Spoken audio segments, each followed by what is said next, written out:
Passover. It's one of the highest and most holy festivals in the Jewish religious calendar.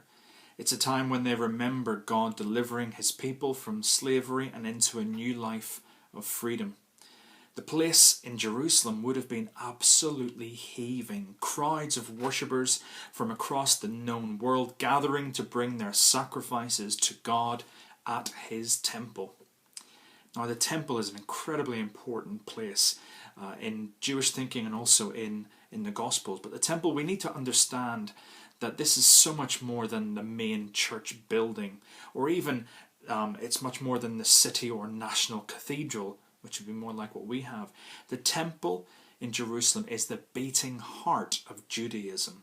It was the center of worship, of music, of sacrifice, the place of pilgrimage, the core of Jewish political life, of society. It was the heart of national identity. And it was, in religious sense, it was the place where God had his seat among his people. It's where his presence was, where he promised to be, and where in Jewish religious thinking was the place where heaven and earth met. Now Jesus arrives at Passover and sees and hears the sights and sounds of the thronging crowds of people haggling with money changers, hundreds of animals being bartered over to provide the sacrifice, and he loses it. Jesus loses his temper, seemingly. Now, I don't know how you may feel about Jesus getting angry, and to an extent you could say from this passage in some way violent, but there's no way at all that the Jesus who we meet here could possibly be described as meek and mild. Those images of gentle Jesus and that he wouldn't harm a fly. Here is Jesus, angry, passionate, and active in the very heart of a busy, thronging place. He's making a whip from leather. He drives out animals from the temple and turns over tables of money changers. Coins are scattering everywhere. There's a huge ruckus that Jesus has caused. So why? What's going on here? What's he on about? Well, it's useful to know what goes on at the temple at this time. As a pilgrim worshipper to the temple, you're wanting to come and sacrifice to God. And where there's a need, there is a market. That's typical humans, isn't it? And these animals needed to be perfect according to the law. And so there would be those people who produced these perfect certified animals that were available for purchase.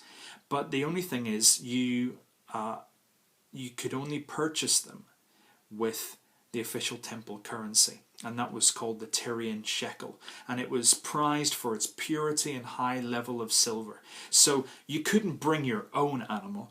No matter how pure it wasn't certified. You had to come with your currency, exchange it for temple currency, and then go and buy an animal that's provided for you at the temple. Of course, all of these things come at a cost, and certainly with some suspicion of financial corruption as well. And notice Jesus in this passage particularly focuses on the dove sellers.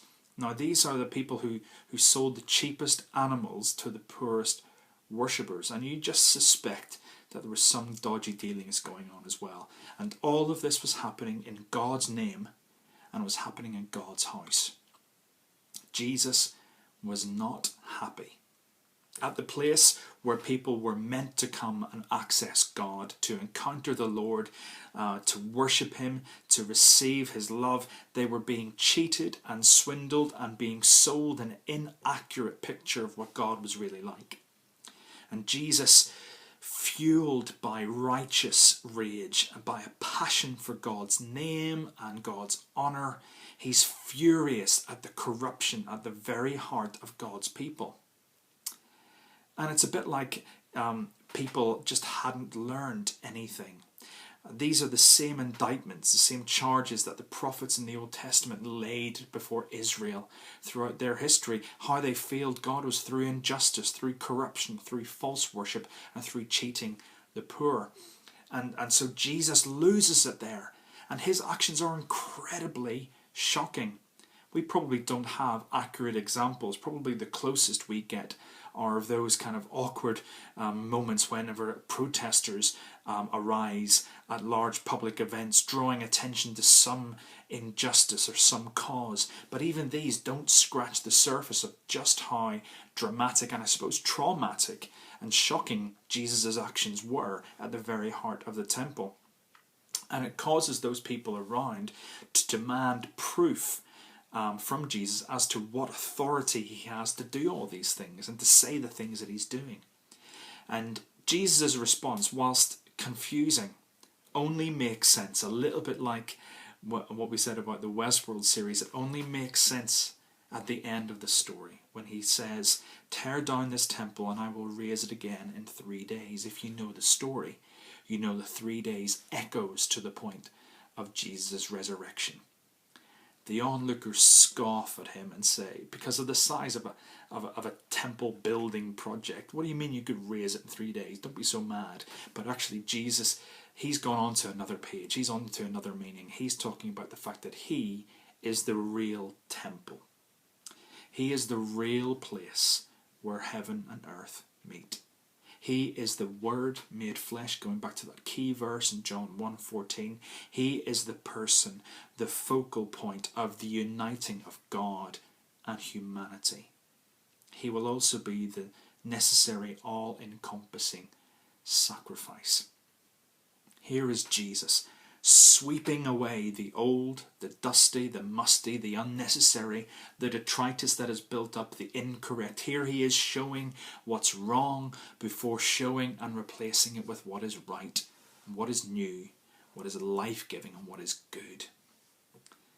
At the start of the session, we thought about whether we are hoarders or minimalists, whether we like to gather and keep, or whether we like to keep getting rid of things. Do we regularly spring clean, or are we annual gatherers and keepers?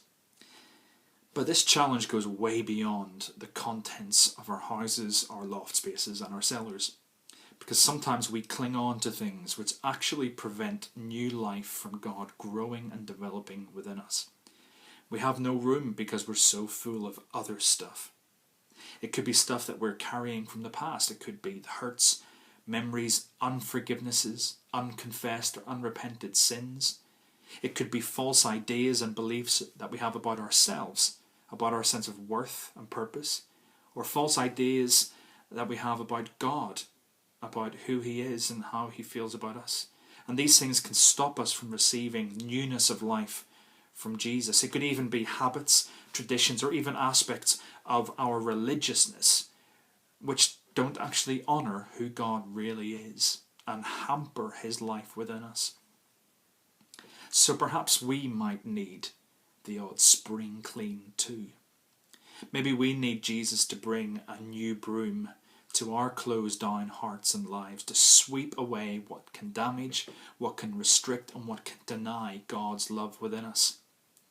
If we want a fresh experience of Jesus, a fresh encounter of God with us, perhaps asking him if there's anything within us that needs clearing away, anything within the church, our practical lives, which is preventing his life breaking through to us and to others. He is the point where heaven and earth meet. These things may not be comfortable. They may be messy and noisy, just as Jesus' sweeping away was. But the sweeping away that Jesus does within us just may bring us the freshness that we really need.